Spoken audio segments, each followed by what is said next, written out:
ఈ సమయం ఇస్తున్న ఆత్మీయ తల్లి గారికి వందనములు, వందనములు. ఇప్పుడు వచ్చిన మీ అందరికీ నా వందనములు.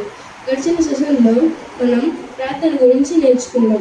మొదటిగా ప్రార్థన ఎక్కడ ఆరంభమైనది, రెండవదిగా ప్రార్థన ఎందుకు చేయాలి. ప్రార్థన ఎందుకు చేయాలి? పాపములు జయించడం కొరకు, కృతజ్ఞత కలిగి ఉండటం కొరకు. మూడవదిగా ప్రార్థన యొక్క ప్రాముఖ్యత. ప్రార్థన యొక్క ప్రాముఖ్యత ఏంటంటే, ప్రార్థన చేయడం ద్వారా మన సమస్యలను అధిగమించగలుగుతాం, మరియు ప్రార్థన చేయడం ద్వారా దేవుడి చిత్తం తెలుసుకుంటాం, మరియు నిరంతరం ప్రార్థించాలి. ఈ సెషన్లో మనం ఏం నేర్చుకుంటామంటే, ప్రార్థన చేయడం ద్వారా ఏం జరుగుతుంది. మొదటిగా ప్రార్థన చేయడం ద్వారా మనిషి మనసు మంచిగా మారుతుంది. పంజాబ్ రాష్ట్రంలో లాహోర్ అనే ప్రాంతంలో భక్తి సింగ్ గారు ఉండేవారు. మునుపు ఈయన సిక్కు మతానికి చెందిన ఈయన బైబుల్ను ద్వేషించేవారు, వాటిని చించేసేవారు. ఈయన మునుపు దుర్వ్యసనాలకు బానిసలయ్యారు. ఒకసారి ఈయన దూర ప్రయాణానికి షిప్లో వెళ్తుండగా షిప్లో ఒకసారి ప్రేయర్ మీటింగ్ జరిగింది. ఆ ప్రేయర్ మీటింగ్కి భక్తి సింగ్ గారు కూడా వెళ్ళారు. భక్తి సింగ్ గారు అక్కడ అందరూ మోకాళ్ళని ప్రార్థించడం చూశారు.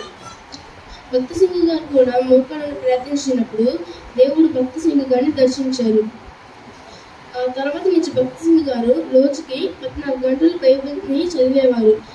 భక్తి సింగ్ గారు ఇండియాలోనే 6000 సంఘాలను స్థాపించారు. ప్రపంచవ్యాప్తంగా 10,000 సంఘాలను స్థాపించారు. భక్తి సింగ్ గారికి గిన్నిస్ బుక్ ఆఫ్ వరల్డ్ రికార్డ్స్లో పేరు వచ్చింది.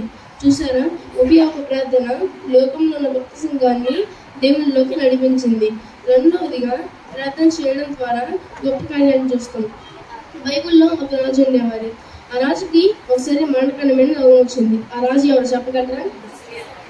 అవును, ఆ రాజే. ఆ రాజుకి మరణకరమైన రోగం వచ్చినప్పుడు రాజు వైద్యుడి వైపు తిరగక దేవుని తరపు తిరిగి కన్నీరు విడిచి ప్రార్థించినప్పుడు హిజ్కియాను దేవుడు దర్శించారు.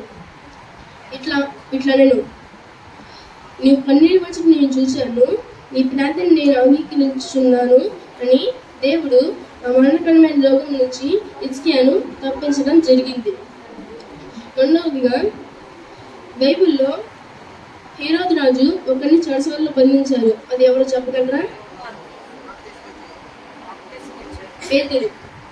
పేతురుని బంధించినప్పుడు సంఘం అత్యశక్తితో ప్రార్థించగా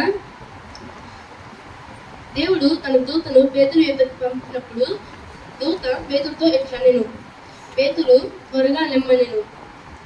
అప్పుడు పేతురుకు కట్టబడి ఉన్న సంఖ్యలు తెగిపోయాను. తర్వాత దూతతో పాటు పేతురు వెళ్ళినప్పుడు ఇనుప ద్వారములు తెరవబడెను.